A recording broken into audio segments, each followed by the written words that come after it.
कुछ तो बात है इसमें कि जब इसकी ज़रूरत पड़ती है तो कोई नहीं पूछता है कि ये गरीब का है या अमीर का है, हिंदू का है या मुसलमान का है, सिख का है, क्रिश्चियन का है या ईसाई का है। ये हृदय की बाईं ओर से निकलता है, धमनियों द्वारा रक्त नलिकाओं तक पहुंचता है, कोशिकाओं को पोषण और ऑक्सीजन देता है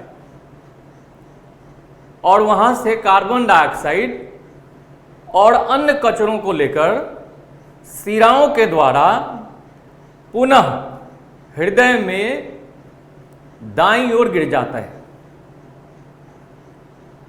आप ठीक समझ रहे होंगे, मैं बात ब्लड का कर रहा हूं। आज हम लोग बात करेंगे ब्लड की, और आपको बात एक पता है कि ब्लड एकमात्र ऐसा शरीर का हिस्सा है, ऊपर वाले ने खास इसमें एक गुण दिया है जिसके वजह से एक इंसान कई जिस्मों में जिंदा रह सकता है। अब आप कैसे और कौन सा गुण है, अगर आप समझ गए होंगे तो कृपया कमेंट सेक्शन में लिखिएगा कि आखिर ब्लड में वो कौन सा गुण है और कौन सा तरीका है जिससे एक इंसान कई जिस्मों में जिंदा रह सकता है। चलिए हम लोग बात करते हैं ब्लड की।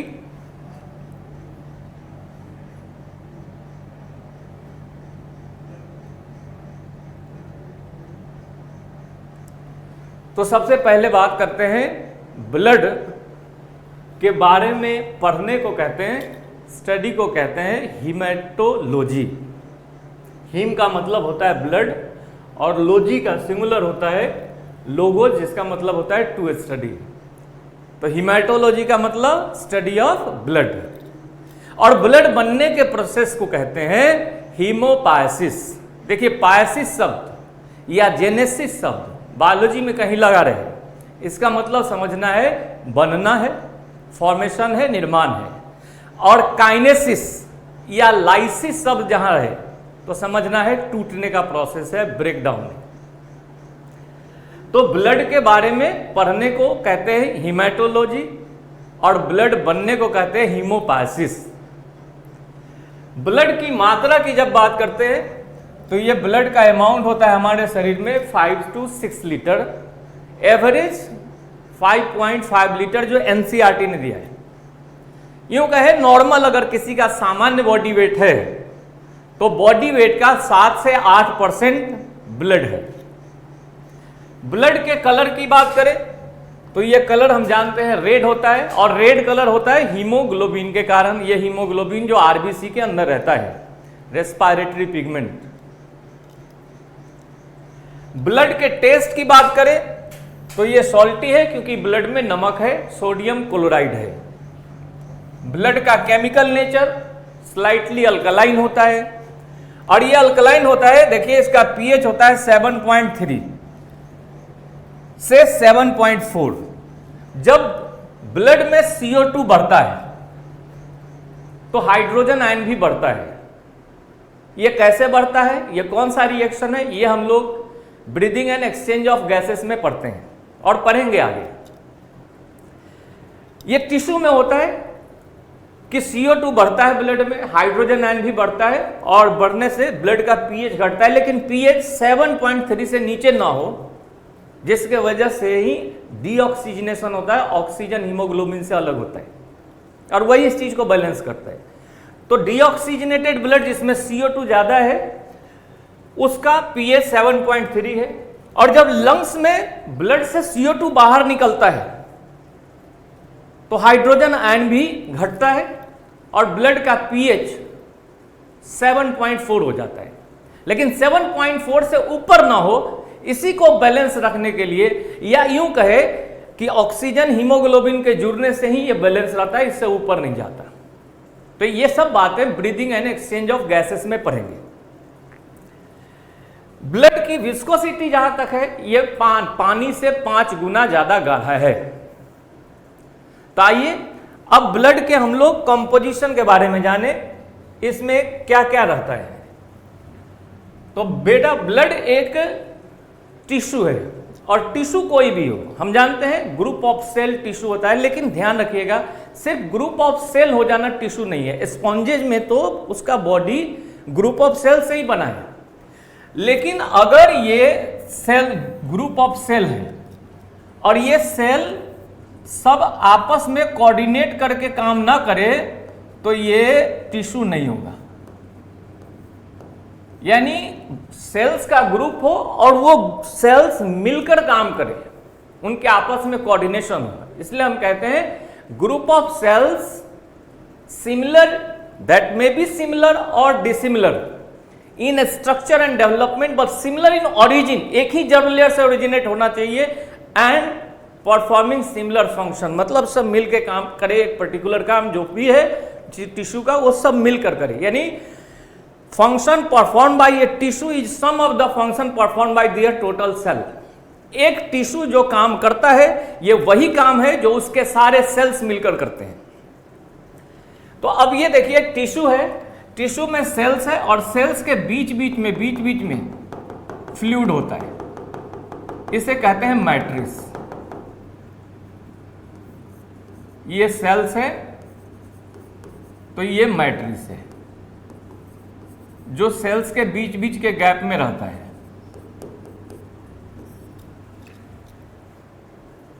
यानी टिश्यू के दो कंपोनेंट है, सेल्स और मैट्रिक्स। ब्लड भी हमारा एक कनेक्टिव टिश्यू है, इसे हम कहते हैं fluid connective tissue, vascular connective tissue या लिक्विड कनेक्टिव टिश्यू। ध्यान रखने की बात है कि ब्लड एक ऐसा टिश्यू है जिसके मैट्रिक्स में फाइबर्स नहीं होता, इसलिए ये लिक्विड होता है, क्योंकि इसके मैट्रिक्स में फाइबर्स नहीं होता। दूसरी बात, किसी भी टिश्यू का मैट्रिक्स उसके सेल का ही प्रोडक्ट होता है। जो इसके सेल्स का ये मैट्रिक्स देख रहे हैं ये सभी इसी के सेल्स का प्रोडक्ट है, लेकिन ब्लड और लिम्फ के लिए ये बात लागू नहीं होता। ब्लड और लिम्फ का जो मैट्रिक्स है वो उसके ओन सेल का प्रोडक्ट नहीं है। अब बात करिए तो ये टिश्यू है और इसका भी मैट्रिक्स है, एक पार्ट, एक सेल्स है। मैट्रिक्स इसके टोटल वॉल्यूम का 55% होता है। यानी ब्लड अगर आपका हमारा 100 ml है तो 55 ml मैट्रिक्स का वॉल्यूम है, और 45% वॉल्यूम ब्लड का सेल्स ने बनाया है। इसके सेल्स मैट्रिक्स में तैरते रहते हैं, इसलिए उनको ब्लड कॉर्पसल्स भी कहते हैं या फॉर्म्ड एलिमेंट्स कहते हैं। ये फॉर्म्ड एलिमेंट्स जो 45% वॉल्यूम बनाया, इसे हम लोग पैक्ड सेल्स वॉल्यूम कहेंगे। अब ये फॉर्म्ड एलिमेंट्स में 3 तरह के सेल्स हैं हमारे, आरबीसीज यानी रेड ब्लड कॉर्पसल्स या एरिथ्रोसाइट्स, डब्ल्यूबीसीज व्हाइट ब्लड कॉर्पसल्स या ल्यूकोसाइट्स, और ब्लड प्लेटलेट्स मतलब थ्रोम्बोसाइट्स। आरबीसीज के बारे में थोड़ा बहुत आगे जानेंगे विशेष, लेकिन अभी फिलहाल इतना जान लेते हैं कि आरबीसी बॉडी में पाए जाने वाले सबसे ज्यादा संख्या में सेल्स है। यानी बॉडी में जितने भी टोटल सेल्स हैं उनका 25% इन नंबर सिर्फ हमारा आरबीसीज है। तो अगर पूछा जाए कि बॉडी का वो हिस्सा बताइए जहां सबसे ज्यादा सेल्स है, तो ध्यान रहे वो हिस्सा है हमारा ब्लड।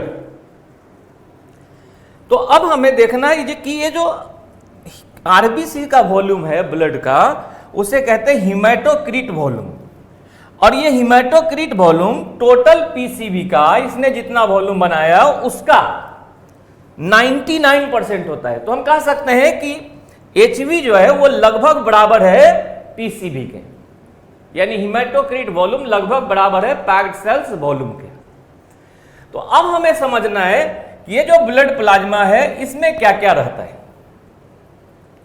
तो ब्लड प्लाज्मा में आइए बात करते हैं इसके कंपोजिशन की। एक तो ब्लड प्लाज्मा में 90 to 92% पानी है, और हम जानते हैं पानी एक यूनिवर्सल सॉल्वेंट है। ये इसका सोर्स क्या है, एक तो हम जो पीते हैं, और दूसरा जो हमारे बॉडी में प्रोड्यूस होता है, जैसे हम देखते हैं कि C6H12O6 ऑक्सीडाइज होता है तो बनता है 6CO2 प्लस 6H2O प्लस मिलता है हमें ATP। एक एग्जाम्पल के तौर पर समझिए, तो यहाँ ये जो पानी प्रोड्यूस हुआ, ये पानी, ये हमारा मेटाबॉलिक वाटर हुआ। यानी ब्लड में पानी के दो सोर्स हैं, एक जो हम पीते हैं, दूसरा मेटाबॉलिक वाटर। बाकी चीजें उसमें घुले हुए सॉल्यूट्स हैं, और जो घुले हुए सॉल्यूट्स हैं उसमें सबसे ज्यादा यानी 90 to 92% तो पानी है, बाकी 8 से 10% सॉल्यूट्स हैं, और उनमें सबसे ज्यादा अगर कोई है तो प्रोटीन है। चूंकि वो प्रोटीन ब्लड प्लाज्मा में है, इसलिए इसको हम लोग प्लाज्मा प्रोटीन्स कहते हैं। ये 6 to 8% होता है। 6 to 8% प्लाज्मा प्रोटीन्स में कई तरह के प्रोटीन्स हैं, और ये बेसिकली 4 तरह के हैं। एक है एल्ब्यूमिन। ये एल्ब्यूमिन सबसे ज्यादा रहता है, प्रोपोर्शन में सबसे ज्यादा होता है एल्ब्यूमिन, 4 to 5%, लेकिन साइज में सबसे छोटा होता है। इनका मॉलिक्यूलर साइज सबसे छोटा है, लेकिन प्रोपोर्शन में सबसे ज्यादा है। ये लीवर में बनते हैं, और अब ब्लड में ऑस्मोटिक प्रेशर प्रोवाइड करते हैं, यानी ऑस्मोटिक बैलेंस के लिए इनकी जरूरत है। यदि इनकी कमी हो जाए तो हमारा ब्लड प्लाज्मा का पानी टिश्यू फ्लूइड में आने लगता है, जिससे कि हाथ में, पैर में, फेस में, इन सब जगहों पर स्वेलिंग आने लगती है, और उस बीमारी को कहते हैं हम लोग इडेमा। तो एक तो देख लिया आपने एल्ब्यूमिन है। जब ये इडेमा जैसा सिम्टम है तो उसे प्रोटीन्स रिच फूड लेकर धीरे धीरे क्योर किया जा सकता है। दूसरा होता है, जितना एल्ब्यूमिन है उसका 50% प्रोपोर्शन में, यानी एल्ब्यूमिन और ग्लोब्यूलिन का प्रोपोर्शन 2:1 होता है। यह है ग्लोब्यूलिन 2 to 2.5%। और ग्लोब्यूलिन 3 तरह का होता है। एक अल्फा ग्लोब्यूलिन जो लीवर में बनता है, जैसे सेरुलोप्लाज्मिन, यह कॉपर ट्रांसपोर्ट करने वाला प्रोटीन है। दूसरा है बीटा ग्लोब्यूलिन, यह भी लीवर में सिंथेसाइज होता है, जैसे ट्रांसफेरिन जो आयरन ट्रांसपोर्ट करता है। और तीसरा है जो हमें बीमारियों से बचाने वाला काम करता है, वह है गामा ग्लोब्यूलिन, जो लिम्फेटिक टिश्यू जैसे thymus, tonsil, spleen, bone marrow में बनता है, और यह बनाता है एंटीबॉडीज। एंटीबॉडीज ब्लड सीरम में होता है। ब्लड सीरम क्या है? तो ब्लड प्लाज्मा में बहुत सारे क्लॉट कराने वाले फैक्टर्स होते हैं जो ब्लड क्लॉटिंग में इन्वॉल्व होते हैं, उनको हटा दीजिए, यानी blood plasma minus clotting factor कर देंगे, तो जो रेस्ट बचेगा वो ब्लड सीरम है। तो हम कहते हैं blood serum is the non coagulatory content of blood. उसी में रहता है एंटीबॉडीज, इसलिए एंटीबॉडीज का दूसरा नाम एंटीसीरा है, और एंटीबॉडीज के स्टडी का मतलब है सीरम का स्टडी, तो हम उसे कहते हैं सीरोलॉजी। या यही एंटीबॉडीज हमारा इम्यून सिस्टम बनाता है, इम्यूनिटी देता है हमें, तो इसे हम लोग कहते हैं इम्यूनोग्लोब्यूलिन्स। अब इम्यूनोग्लोब्यूलिन्स के बारे में 12th के ह्यूमन हेल्थ एंड डिजीज में पढ़ना है, लेकिन कुछ बेसिक बातें हम यहां भी समझ लेते हैं। इम्यूनोग्लोब्यूलिन्स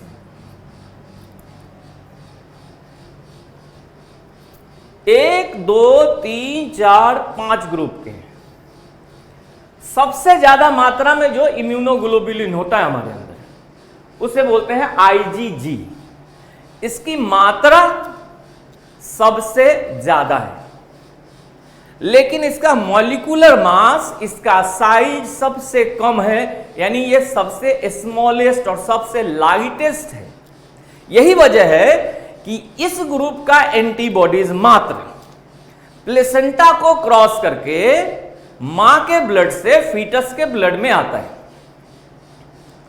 एक बात पढ़ते होंगे, एरिथ्रोब्लास्टोसिस फीटलिस सुना होगा कि RH एंटीजन का एंटीबॉडी अगर RH निगेटिव मदर है तो उसके फीटस अगर RH पॉजिटिव है तो उसमें आता है, और उससे ये फीटस के लिए फेटल कंडीशन है, इसको एरिथ्रोब्लास्टोसिस फीटलिस कहते हैं। ये आगे हम लोग भी पढ़ेंगे।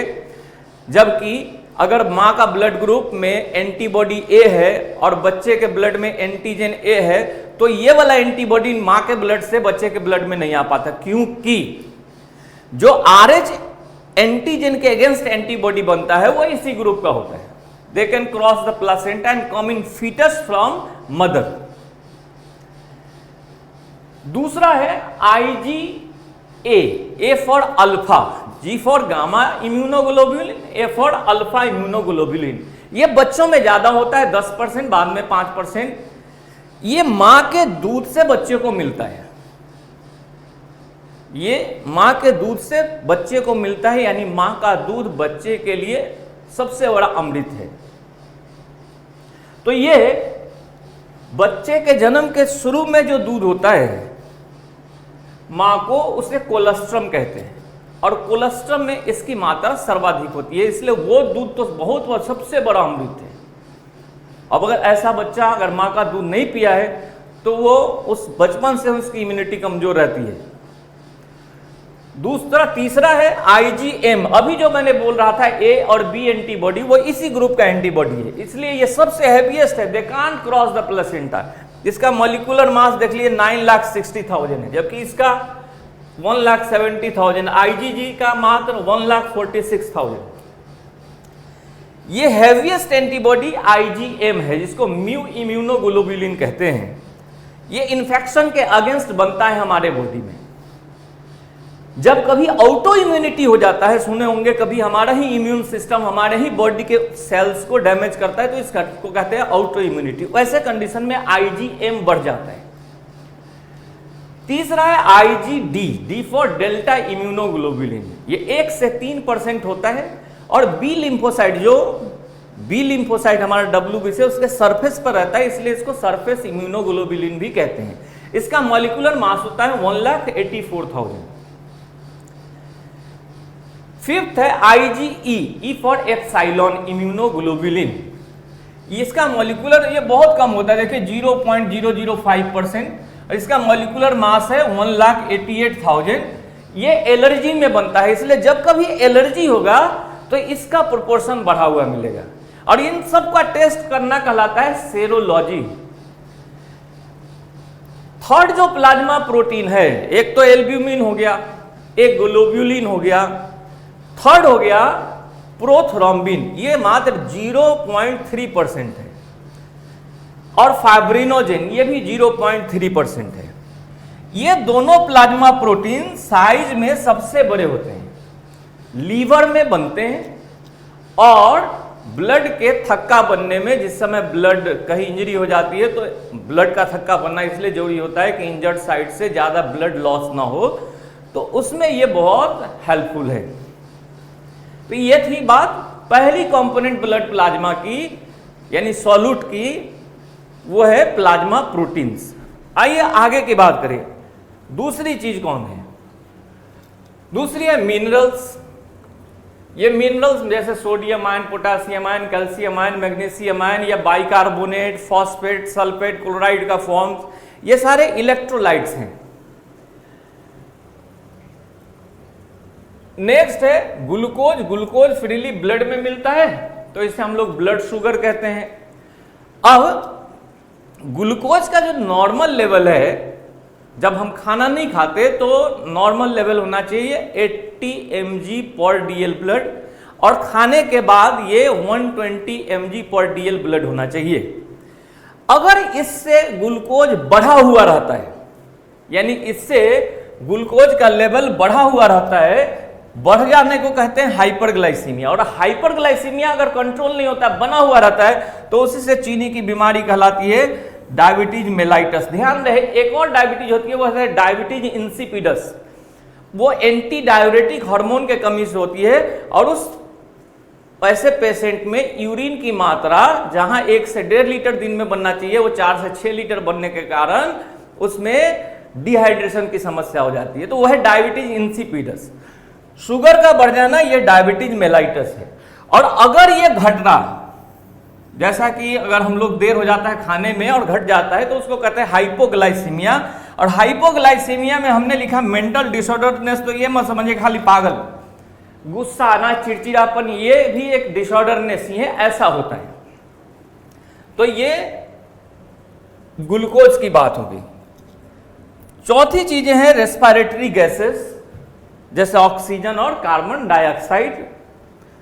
इसके अलावा ब्लड प्लाज्मा में होता है हिपैरिन। हिपैरिन एंटीकोएगुलेंट है। ये क्या करता है, नॉर्मली हमारे वेसल के अंदर ब्लड को क्लॉट होने से रोकता है। नेक्स्ट और क्या है ब्लड प्लाज्मा में, तो ब्लड प्लाज्मा में है मेटाबॉलिक रेगुलेटर। ध्यान रहे बच्चों, मेटाबॉलिक रेगुलेटर जैसे ही बोला जाए 3 चीजें इनका नाम आ जाना चाहिए दिमाग में। एक है हार्मोन्स, दूसरा एंजाइम्स और तीसरे विटामिन्स। नेक्स्ट है इसमें ऑर्गेनिक कंपाउंड्स। ऑर्गेनिक कंपाउंड जैसे amino acid, fatty acid, glycerol जिसे ट्राईहाइड्रोक्सी प्रोपेन कहते हैं, ग्लिसराइड्स। ग्लिसराइड्स में फैटी एसिड भी होगा और ग्लिसरॉल भी होगा। एक ग्लिसरॉल से एक फैटी एसिड जुड़ता है तो मोनोग्लिसराइड, 2 जुड़ता है तो डाइग्लिसराइड, 3 जुड़ता है तो ट्राइग्लिसराइड बनेगा। 3 फैटी एसिड से ज्यादा एक ग्लिसरॉल से नहीं जुड़ता।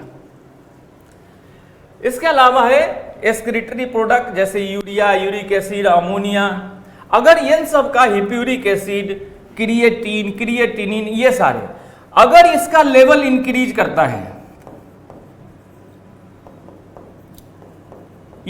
ये एक्सक्रीटरी प्रोडक्ट का लेवल इंक्रीज कर जाए तो इसे कहते हैं हम लोग यूरेमिया है। इसे बोलेंगे यूरेमिया।